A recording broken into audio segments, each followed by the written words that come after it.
it's me, Reagan, and today we are going to make some wizard wand. So first what you're going to want to do is you are going to want to get your supplies. So you're going to need a chopstick, some glue, and a glue gun. Also something to hold, something for your chopsticks. So technically what you're gonna do first is you are going to wanna sort of just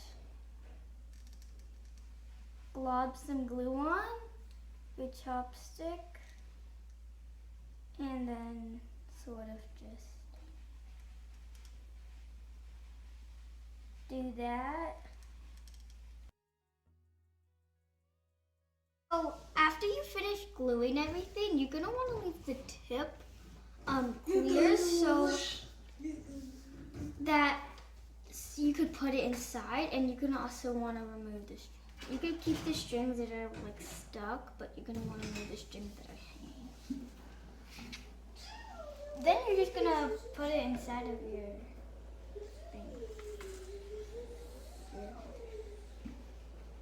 And that's it, and then just let it dry.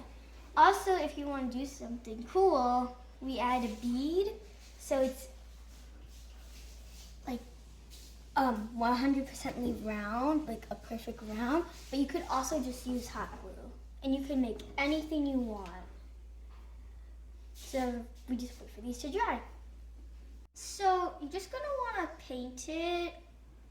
You could put different layers on, and like different colors. I got black, a different brown, and I'm just using this brown right now. Oh, I got paint on myself.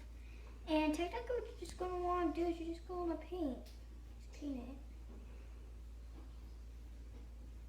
So you have like different shades of brown and black? Mm-hmm.